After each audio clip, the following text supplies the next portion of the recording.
We provide you the platform to turn your dreams into reality. Give wings to your aspirations with KR Mangalam University. America के राष्ट्रपति Donald Trump द्वारा भारत से होने वाले आयात पर 50% शुल्क लगाए जाने को लेकर जारी विवाद के बीच रक्षा मंत्री राजनाथ सिंह ने बड़ा बयान दिया है। उन्होंने भारत की अर्थव्यवस्था को दुनिया की सबसे दबंग और गतिशील अर्थव्यवस्था करार दिया और कहा कि सबके बॉस तो हम हैं का भाव रखने वाले कुछ देशों को यह रास नहीं आ रहा। रक्षा मंत्री राजनाथ सिंह ने ट्रंप का नाम लिए बगैर उन पर निशाना साधा। उन्होंने कहा कि कुछ लोग हैं जो भारत के विकास से खुश नहीं हैं, उन्हें यह पसंद नहीं आ रहा है। राजनाथ ने कहा कि कई लोग तो यह भी कोशिश कर रहे हैं कि भारत में बनी चीज़ें उनके देशों में बनी चीज़ों से ज़्यादा महंगी हो जाएं ताकि उन्हें ज़्यादा लोग न खरीद सकें। कुछ लोग हैं जो भारत के का विकास जितनी तेजी के साथ हो रहा है उन्हें रास नहीं आ रहा है, उन्हें अच्छा नहीं लग रहा है। सबके बास तो हम हैं, भारत कैसे इतनी तेजी के साथ बढ़ रहा है। और बहुतों के द्वारा यह कोशिश की जा रही है कुछ ऐसा किया जाए ताकि भारत में भारतवासियों के हाथों से जो चीजें तैयार होती हैं वह दुनिया के देशों में जाएं तो उन देशों में बनने वाली चीजों से वह महंगी हो जाएं, ताकि भारत की धरती पर भारतवासियों के हाथों से बनी हुई चीजें जब महंगी हो जाएंगी तो दुनिया के दोस्त लोग उसे नहीं खरीदेंगे। यह कोशिश की जा रही है।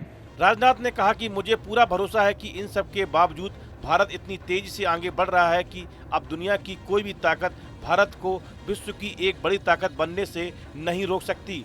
अमेरिका ने हाल ही में भारतीय वस्तुओं पर 50% शुल्क और अतिरिक्त 25% पेनल्टी लगाई है क्योंकि भारत रूस से तेल खरीदना जारी रख रहा है। यह कदम वाशिंगटन द्वारा इस आरोप के बाद उठाया गया कि भारत रूस के युद्ध प्रयासों को वित्त पोषित कर रहा है। इसके साथ ही अमेरिकी राष्ट्रपति ने भारत की अर्थव्यवस्था को डेड बताया और आगे शुल्क बढ़ाने की भी धमकी दी थी।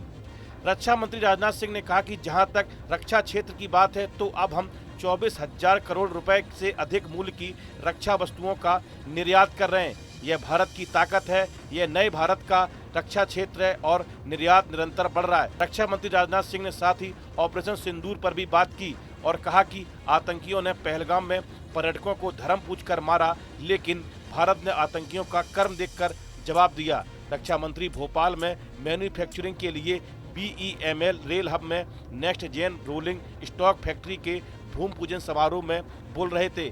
इस परियोजना में लगभग 1800 करोड़ रुपए का निवेश होगा और अगले 2 वर्षों में फैक्ट्री का निर्माण कार्य शुरू कर लिया जाएगा। यहाँ न केवल रेल के डिब्बों का निर्माण होगा बल्कि रेलवे के अन्य उत्पाद भी तैयार किए जाएंगे। रक्षा मंत्री ने कहा कि पहले रक्षा क्षेत्र की अधिकतर चीजें विदेशों में बनती थी और उन्हीं की पूंजी भी लगती थी। जब कभी हमें उनकी जरूरत पड़ती थी तो हम दुनिया के दूसरे देशों से खरीद लेते थे।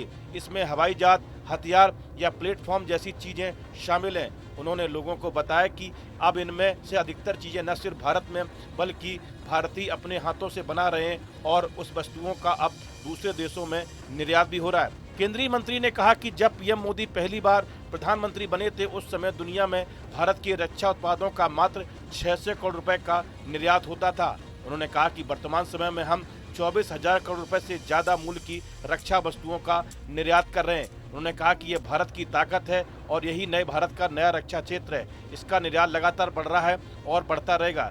रक्षा मंत्री ने कहा कि पहले जो तकनीक दुनिया के दूसरे नौजवान बनाते थे, लेकिन अब वही तकनीक हमारे देश के नौजवान भी बनाने लगे हैं और इस नई तकनीक की मदद से वह रक्षा क्षेत्रों में उपयोग होने वाले कई उत्पाद जैसे हथियार, बम, तोप, गोले, मिसाइल आदि में इस्तेमाल कर रहे हैं, जो देश के विकास के लिए एक अहम योगदान है।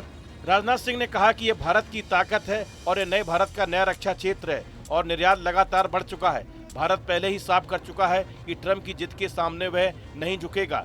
रक्षा मंत्री ने कहा कि पहलगाम की घटना के बाद दुश्मन देश ने मान लिया था कि भारत शांत बैठ जाएगा, लेकिन प्रधानमंत्री का संकल्प था कि हम इसका मुंह तोड़ जवाब देंगे। ऐसी कल्पना भी नहीं की जा सकती थी कि वह धर्म पूछकर मारेंगे। रक्षा मंत्री ने बताया कि हमने ठान लिया था कि हम धर्म पूछकर नहीं मारेंगे बल्कि उनका कर्म देखकर मारेंगे और हमने कर्म देखकर मारा। उन्होंने कहा कि ऑपरेशन सिंदूर से हमने दुनिया को यह संदेश दिया कि हम किसी को छेड़ते नहीं, लेकिन अगर कोई हमें छेड़ेगा तो हम उसे छोड़ते भी नहीं। इस वीडियो में फिलहाल इतना ही। आप बने रहिए न्यूज नेशन के डिजिटल प्लेटफॉर्म के साथ। जहां भक्ति है हर शब्द में, कथाओं में छुपे हैं दिव्य रहस्य और ज्योतिष देता है जीवन को दिशा। धर्म से जुड़ी हर बातों को जानने के लिए हमारे चैनल स्तुति को सब्सक्राइब करें।